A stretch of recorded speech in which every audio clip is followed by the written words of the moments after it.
অর্জুন দা, আপনি তো নোয়াপাড়ায় এবার ক্যান্ডিডেট, নোয়াপাড়ায় আপনার প্রতিদ্বন্দ্বী হচ্ছে শ্রীরাঙ্কুর ভট্টাচার্য। আগের চেয়ে কি হালকা মনে হচ্ছে না আরো কঠিন মনে হচ্ছে? প্রিয়াঙ্কুকে যদি আমি প্রতিদ্বন্দ্বী মনে করি তাহলে প্রতিদ্বন্দ্বী শব্দের অপমান আছে। দেখবেন ভোটের আগেই ভোট ময়দান ছেড়ে পালিয়ে যাবে। এরকম লোক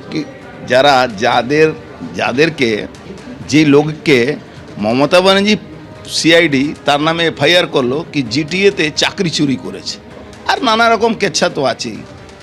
এটা ইডি সিবিআইয়ের ব্যাপার নেই, মমতা ব্যানার্জি পুলিশ। তারপরেও মমতা ব্যানার্জি তাকে টিকিট দিয়েছে, কাকে সরিয়ে? মঞ্জু বোসকে, যিনি বহু পুরনো একজন তৃণমূলের কর্মী ছিলেন। তাকে বেইজ্জত করে ধাক্কা মেরে মঞ্চ থেকে সরিয়ে তাকে টিকিট দেওয়া হয়েছে। তাহলে ওখানকার মানুষ তার সঠিক জবাব দিয়ে দেবে। মমতা ব্যানার্জি সরকার যাচ্ছে, পরিবর্তন দেখা যাচ্ছে, পরিবর্তন সামনে আছে। এই নোয়াপাড়াতেও পরিবর্তন নিশ্চিত। আমার ব্যারাকপুরে আমি গর্ব করে বলতে পারি, ব্যারাকপুরে 7টা সিটই এখন বিজেপি পক্ষে চলে গেছে।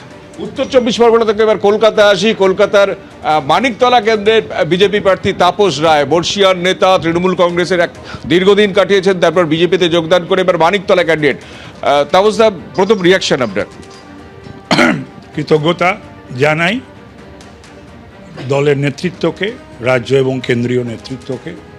তারা যে ভেবেছে যে এই একটি অত্যন্ত গুরুত্বপূর্ণ নির্বাচন, নিছক একটা বিধানসভা নির্বাচন বা সরকার গড়ার নির্বাচন নয়, এই নির্বাচনের সঙ্গে পশ্চিমবাংলার অনেক অনেক কিছু জড়িয়ে রয়েছে। পশ্চিমবাংলা আগামী দিনে পশ্চিম বাংলাদেশ হবে, জেহাদিদের ডেরা হবে, দেশের মানে আমাদের ভারতবর্ষের সার্বভৌমত্ব নষ্ট হবে, আভ্যন্তরীণ সুরক্ষা নষ্ট হবে কি হবে না এই সমস্ত, প্লাস 15 বছরের যে অরাজক নৈরাজ্য।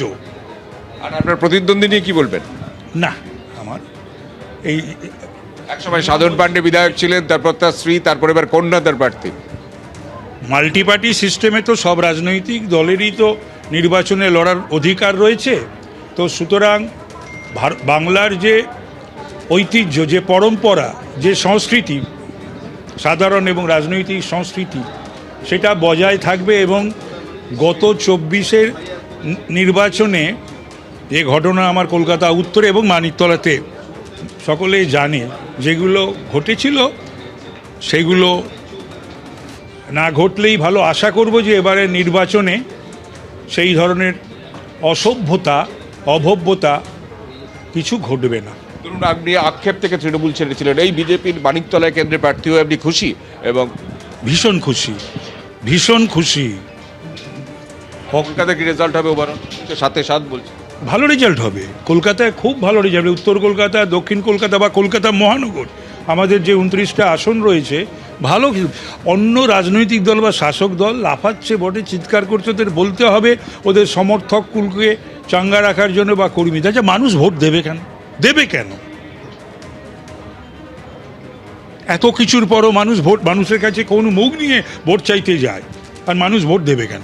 এবিপি আনন্দ, এগিয়ে থাকে, এগিয়ে রাখে।